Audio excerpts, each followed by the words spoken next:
Dear friend, inside me there's a child. I can hear him whisper, kicking, speaking, at times throwing punches, wanting to be let out. I have carried this for over 9 months now. It's been decades now. And it's not like I don't want to let it out. Trust me, I have tried. You see, growing up, it was a sin for I to forget that I was there to be seen and not to be heard. Growing up was hard. Hard is actually an understatement. It was... I reminisce. More than once, our home in the junctures of love, it was a showcase of war. Everyone wore their full armor on, weapons ready and steady, except I was just but a child. Saint soldiers don't kill children, right? I was never considered a villain, neither victim. My parents were the bulls fighting. I was the grass on the battlefield. At the same time, I was the only nerve still holding on together the brains of their union. I reminisce, not once, not twice, more than the number of denials Peter gave to Jesus, my mother, just moments after calling me lovely sin and a kiss on the cheek, beating me severely. I wondered, wasn't Jesus beating enough for our salvation? Because clearly I could see how my mother's eyes burned with too much rage and anger.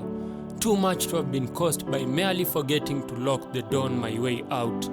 Severally, I contemplated my way out, to lock the door and never to return. But then, where to? So I kept turning back to our Sodom and Gomorrah, and with each turn I became salty.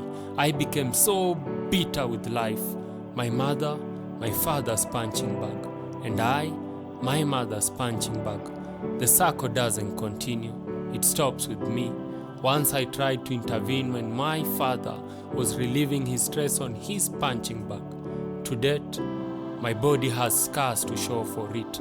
I am a library of my parents' rage and frustrations. I have seen, smelled and fed on its delicacies.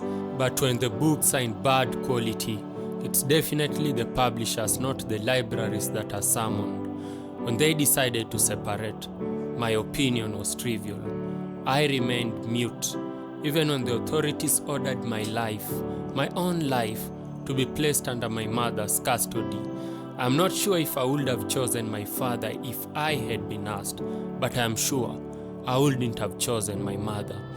They were my parents, but first they were couples, and like the lips of the angel of death, their parting caused great harm to them. They were so much in pain. They had to go through therapy sessions. And was I not hurt? Oh, if only I could rip open my chest for you to see my heart.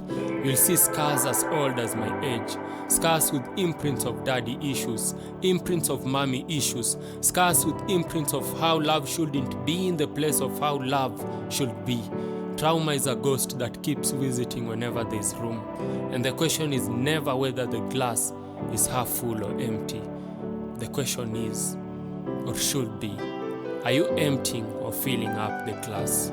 So please, dear friend, help me in emptying this glass.